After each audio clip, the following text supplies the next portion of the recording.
Muchas gracias, señor secretario. Doctora Julieta Magali Soledispa Toro, dispone entonces de usted de hasta 15 minutos para su exposición. Gracias. Señor presidente, señores vocales. ¿Por qué postulé para ser jueza nacional? La sociedad actual es demandante, tiene una nueva lectura sobre el rol de ella misma, del Estado en general y de la justicia en especial. La justicia tiene que ser real y oportuna. En el Ecuador, esa nueva concepción social ha sido felizmente acogida por la Constitución a través de la consagración de derechos y garantías que deberán encontrar realización con un cambio efectivo en la administración de justicia. La sociedad y en virtud de ella, la Constitución, nos imponen que nos convirtamos todas y todos en agentes activos de ese cambio para la consecución de una justicia real y oportuna. En ese proceso de transformación de la justicia se requiere ineludiblemente la aprobación de leyes en las que se vean reflejadas la realidad ecuatoriana, la concepción del buen vivir y una dogmática jurídica crítica a cuyo efecto la Corte Nacional de Justicia debe aportar dentro de su ámbito de acción, haciendo efectivo su derecho constitucional de iniciativa legislativa como ente técnico, conocedor de los escollos jurídicos que impiden la efectiva realización de la justicia. Y con la participación ampliada del foro, porque es preciso cultivar y facilitar el estudio de los problemas jurídicos que tiene el país con la generación de debates especializados. En Ecuador, de paso se ha dicho, se crea poca doctrina, sobre todo en materia penal, y reflejo de ello son los poco enjundiosos fallos que produce la Corte Nacional de Justicia en ciertas materias. Además, se impone un cambio de mentalidad destinado a entender que el objetivo del derecho no son las normas jurídicas por sí mismas, no es la formalidad, sino proteger los derechos e intereses reales de los ciudadanos y ciudadanas y hacer efectivos los principios y postulados de la Constitución. No cabe entonces limitarse al papel de jueces o juezas eficientes, responsables y trabajadoras que en otros tiempos sería suficiente. En ese contexto, creo tener las condiciones profesionales, humanas y éticas para aportar a esa transformación de la justicia. Y quiero estar allí no como una expresión de vanidad, sino con la seguridad de que mis esfuerzos en esas funciones aportarán al proyecto de justicia que los ecuatorianos y las ecuatorianas demandamos. Poseo una formación académica profesional amplia. Obtuve mis títulos de licenciada en Ciencias Jurídicas, abogada y doctora en Jurisprudencia por la Universidad Católica del Ecuador. Adicionalmente, soy doctora en Ciencias Internacionales por el Instituto de Ciencias Internacionales de la Universidad Central del Ecuador, y en esta misma universidad obtuve el título de licenciada en Ciencias de la Información. Por lo que en su conjunto tengo una formación jurídica sólida, pero al mismo tiempo una concepción integral de la realidad, sea concreta, sea general. Soy autora del libro La injuria en la legislación ecuatoriana, así como de artículos de derecho civil y penal. Adicionalmente, he prestado mi contingente en calidad de asesora jurídica y de síndica en la Unión Nacional de Periodistas y el Colegio de Arquitectos del Ecuador.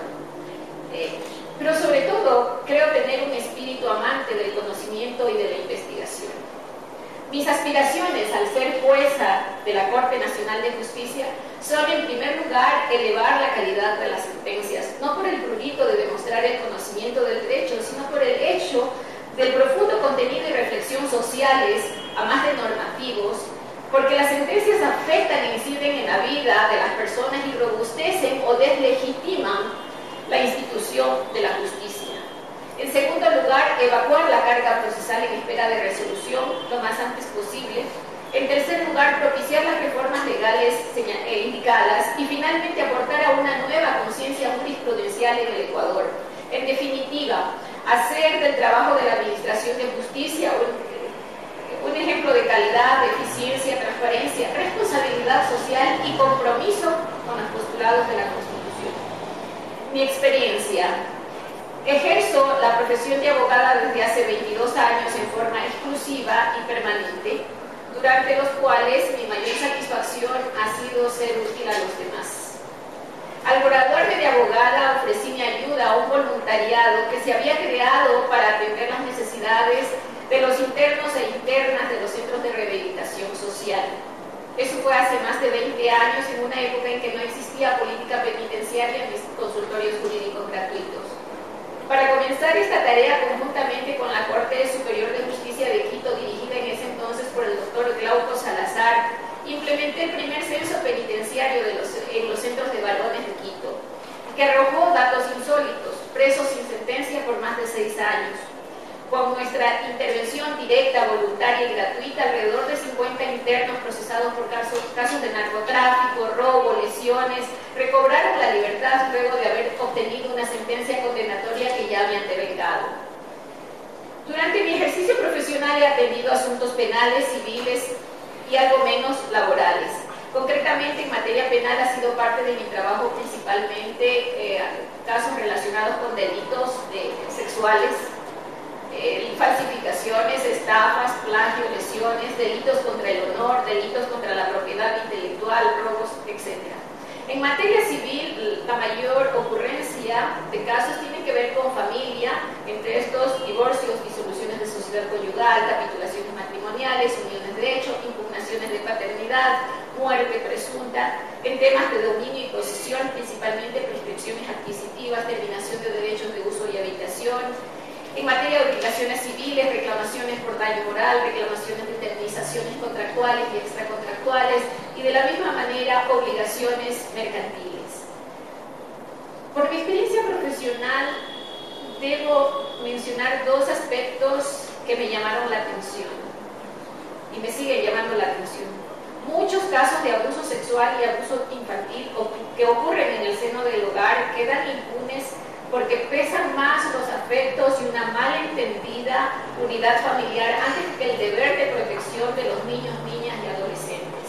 Yo creía que hay necesidad de un remedio normativo a esta situación, a más del social.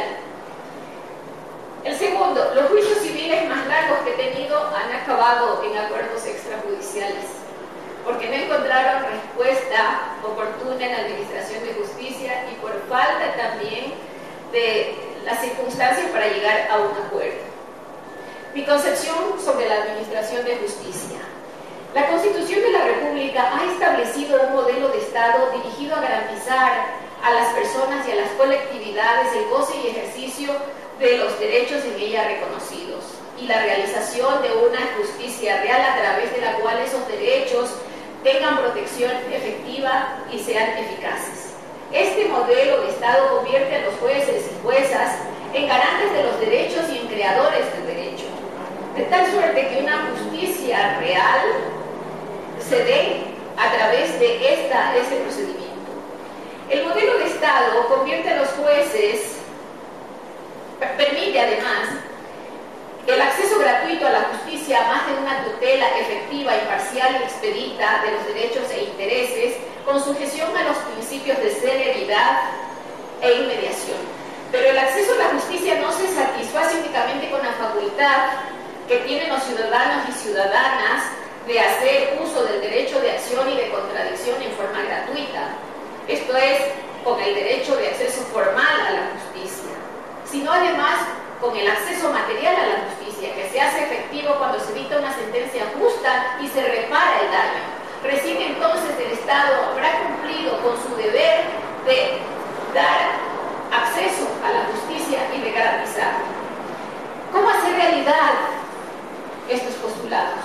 Yo advierto 2 problemas que impiden e impedirán la realización de una justicia real. Por una parte, la obsolescencia de una parte de la legislación ecuatoriana, incompatibles con el Estado de Derechos y de Justicia, y luego el factor humano.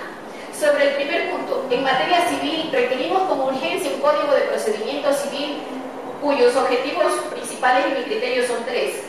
1. Para hacer realidad la oralidad del procedimiento civil en todas sus instancias y recursos, lo que nos permitirá, por una parte, dar agilidad a la justicia y por otra parte, desformalizarla. Luego, tenemos también otro objetivo, sería solucionar el problema de saturación de juicios y, desde luego, al mismo tiempo, permitir el acceso a la justicia. Considero que nuestra sociedad tiene una marcada propensión a judicializar los conflictos y no necesariamente porque creen la justicia. Se utiliza la administración de justicia para fines distintos de los que está previsto cumplir, para fines limitativos y hasta triviales, por lo que es hora de crear una cultura de solución alternativa de las controversias para darle a la sociedad la oportunidad de encontrar solución a sus conflictos en forma directa y rápida y de paso contribuir a la paz social. Si se establecen salas de mediación especializadas por materia, gratuitas y adjuntas a la función judicial que no requieran la asistencia de abogados, sino de mediadores debidamente formados, se evitará la iniciación de muchos procesos y el desperdicio de recursos del Estado.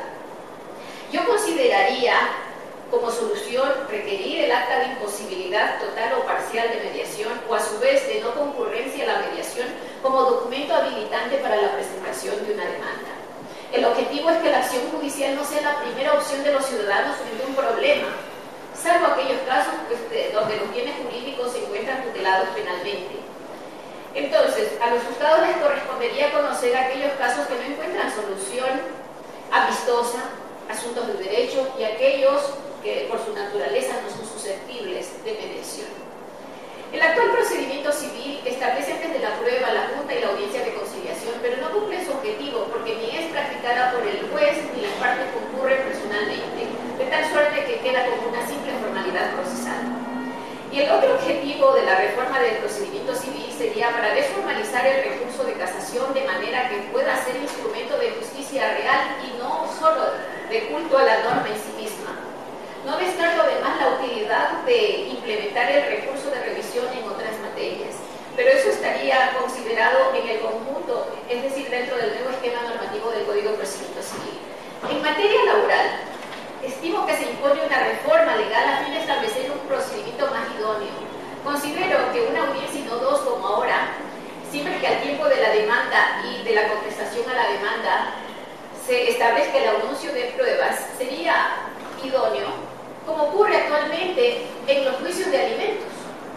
En lo penal, coincido con la necesidad de una nueva normativa que armonice el derecho penal en sus ramas sustantiva, procesal y ejecutiva con el Estado constitucional de derechos y justicia que vivimos y con la devolución doctrinaria, lo cual incluye contemporizar las penas, el sistema de penas con penas alternativas a la prisión para los delitos menos graves. El sistema normativo del derecho penal debe ser una herramienta eficaz de protección de la sociedad y en ello también se debe incluir la protección a la víctima y las garantías a los sujetos activos del delito, pero la víctima ha quedado relegada a un tercer plano. Es concebida como un instrumento y no como actor fundamental en los procesos penales. Sin los cambios de legislación no podremos convertir al Ecuador en el Estado que proclama la Constitución. Y luego, sobre los problemas relacionados con el recurso humano. Bien sabido es que la administración de justicia no es generalmente concebida como un servicio a la colectividad, ni por quienes trabajan en ellas, ni por quienes son usuarios. La justicia se mendiga. Sí, pero como es que la mayor parte de esos problemas son conocidos por ustedes, solo enfatizaré uno. El servidor judicial se ha forjado en la escuela del culto a la formalidad ritual. En general, es un funcionario poco reflexivo, en buena parte copiador, textual y reproductor de providencias y de sentencias que se trabajan bajo modelo, justamente por falta de capacitación, de formación y de tiempo. Y si hay una evidencia palmaria del estrictez formal de la justicia, esta es la interpretación a la ley de casación. Rigor formal que contraviene el espíritu de la actual Constitución y que no tiene cabida dentro del nuevo modelo de Estado. Las cortes que hemos tenido desde la vigencia de la ley de casación progresivamente han rodeado a la casación de formalidades que no constan en la ley, a título de interpretación jurisprudencial. De paso, redujeron su trabajo a costa de la realización de la justicia. Si bien se cuenta con medios suprajudiciales para reparar las deficiencias normativas y de la administración de la justicia, debemos entender que la administración de justicia no puede dejar que otros resuelvan los asuntos que son de su competencia. De lo contrario, la Corte Interamericana de Derechos Humanos terminará la administración de justicia quedará como inoperante y cada vez más deslegitimada. Gracias. Doctora, ¿preguntas? Doctora Arias, doctora.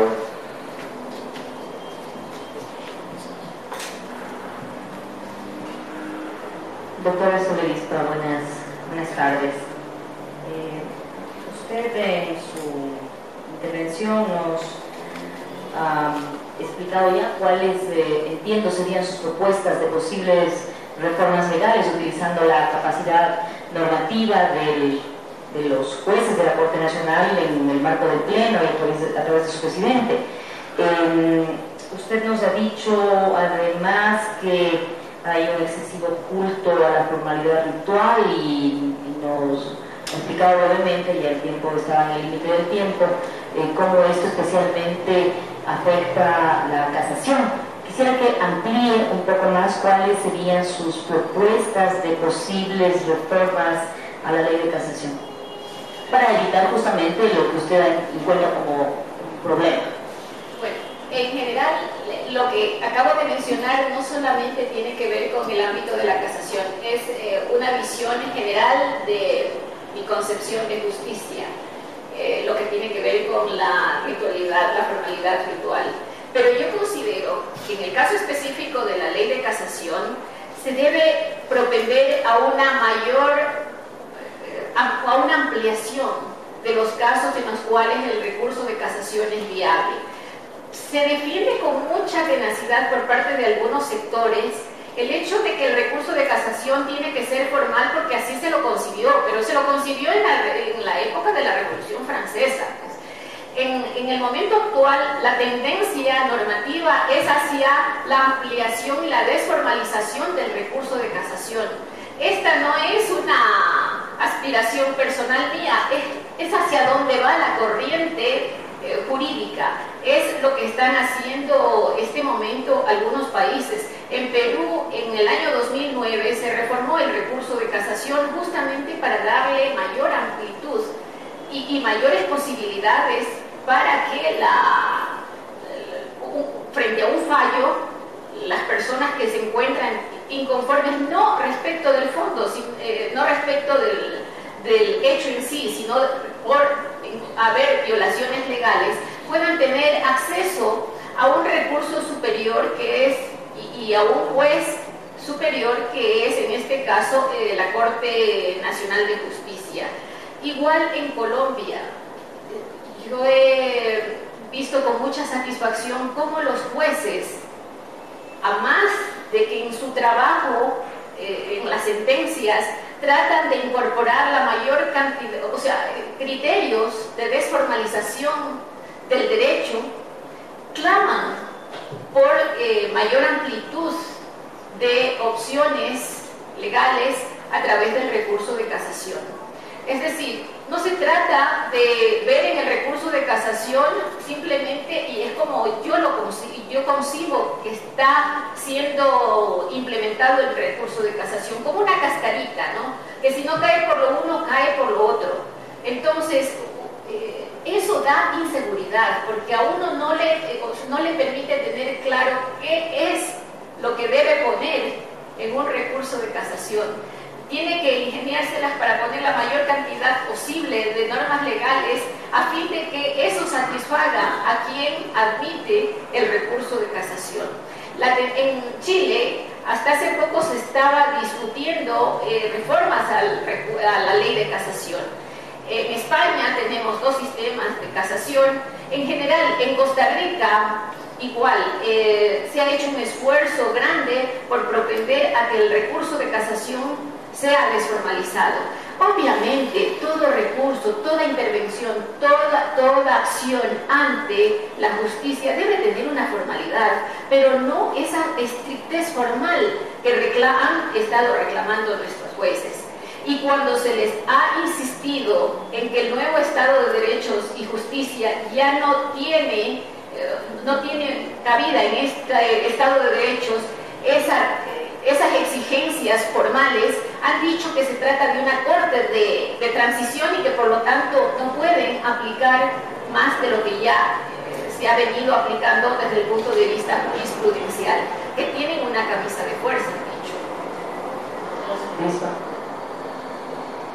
Usted ha dicho en su intervención que el sistema de justicia no le avisora a usted cambios si no hay estas reformas.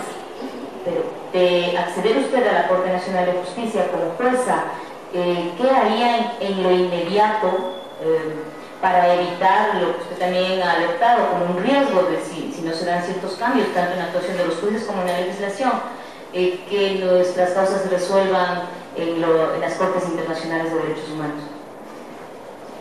Sí creo que es fundamental la reforma legal. ¿Por qué? Porque no es solamente que... Sí, pero mi pregunta es de acceder a finales de este mes a la Corte Nacional de Justicia y empezar a juzgar cuál debe ser la actuación de los jueces y las juezas para evitar ese riesgo, hasta que se dé la reforma legal.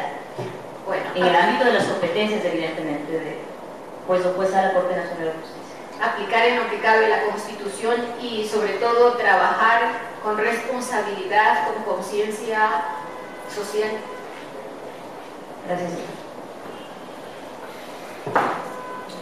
Se dice que la Corte de Estados Unidos, después de la Segunda Guerra Mundial, fue una corte que ejerció un activismo judicial. Y de hecho, esa imagen que tenemos hoy de la justicia estadounidense viene de esa Corte Suprema, la Corte post-Segunda Guerra Mundial. ¿Cree usted que esta nueva Corte Nacional de Justicia debería seguir esos pasos y convertirse en una corte que ejerza activismo judicial?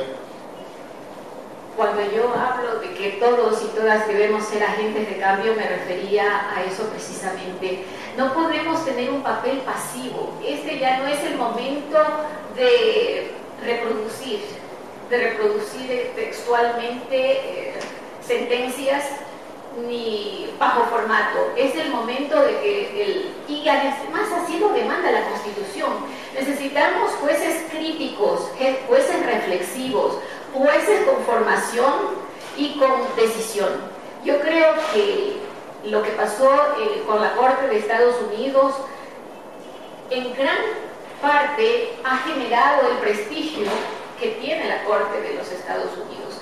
Una corte que se limita simplemente a reproducir y a copiar lo que ya se ha hecho, yo creo que es una corte que no merece respeto en realidad, que no tiene la jerarquía y que no cumple su papel, el papel que está llamado a cumplir dentro del nuevo modelo de Estado constitucional.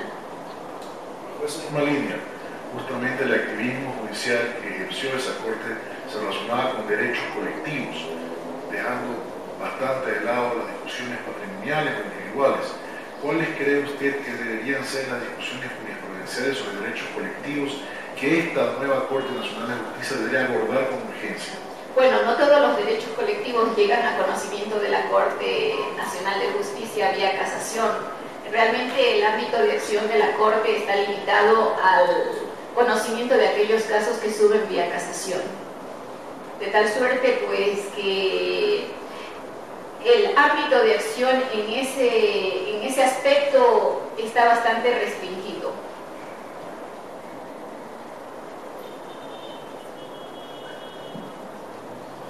Gracias, doctora. Realmente después de las preguntas creo que ya no me voy a hacer más preguntas en este momento, me queda claro. Un solo favor le voy a solicitar. Las personas que utilizan una ayuda de memoria probablemente las proyectan. En su caso particular no la proyecto, quisiera que les deje ayuda de memoria por favor para expedir. Claro. Gracias.